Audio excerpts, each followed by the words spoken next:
நம்ம இன்றைக்கி என்ன பார்க்க போகிறோன்னா இட்லி தோசைக்கு ஏற்ற மாதிரி ஒரு கார சட்னி பார்க்க போகிறோம். வாங்க எப்படி செய்யலான்னு பார்க்கலாம் வாங்க. ஒரு வானல் வச்சுக்கோங்க. அதில் ஒரு 2 ஸ்பூன் அளவு எண்ணெய் ஊற்றிக்கலாம். 1 ஸ்பூன் அளவு கடுகு போட்டுக்கலாம்.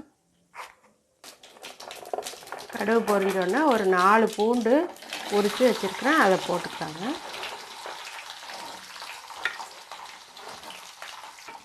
அதுலேயே ஒரு கைப்பிடி அளவு கருவேப்பிலையும் போட்டுக்கலாம்.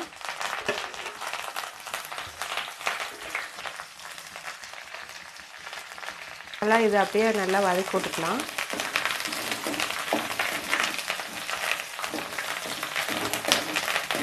நல்லா இதை அப்படியே லைட்டாக வதக்கி விட்டுட்டு ஒரு 3 வெங்காயம், பெரிய வெங்காயம் கட் பண்ணி வச்சுருக்கேன், அதையும் போட்டுக்கலாங்க. நல்லா வதக்கி விட்டுக்கலாம்.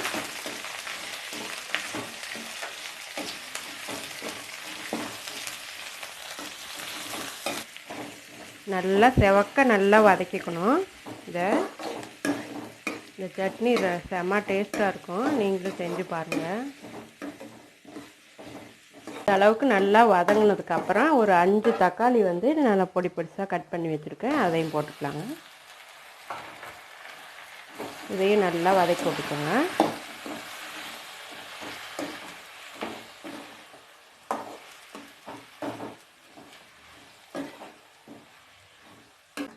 பாருங்கள், இந்த அளவுக்கு நல்லா வதங்கினோன்னே நம்ம அடுப்பை ஆஃப் பண்ணிடலாம். நல்லா ஆற விட்டுறணும்.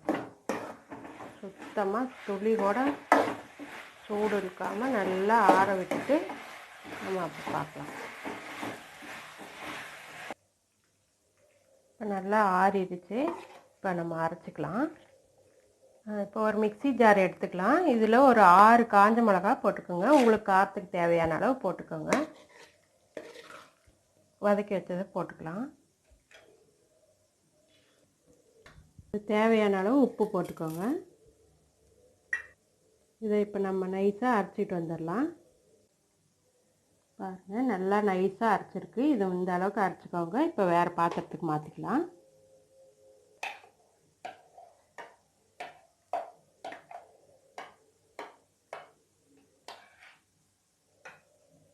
ஒரு தாளிப்பு கரண்டியை வச்சுக்கலாம். இதில் 2 ஸ்பூன் எண்ணெய் ஊற்றிக்கலாம்.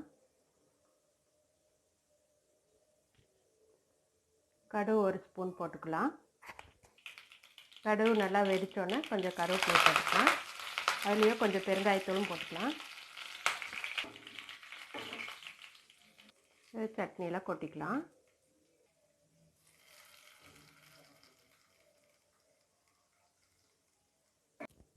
இந்த மாதிரி சட்னி நீங்களும் அரைச்சி பாருங்கள், சூப்பராக இருக்கும். இந்த வீடியோ உங்களுக்கு பிடிச்சிருந்ததுன்னா சப்ஸ்கிரைப் பண்ணுங்கள், ஷேர் பண்ணுங்கள், கமெண்ட் பண்ணுங்கள்.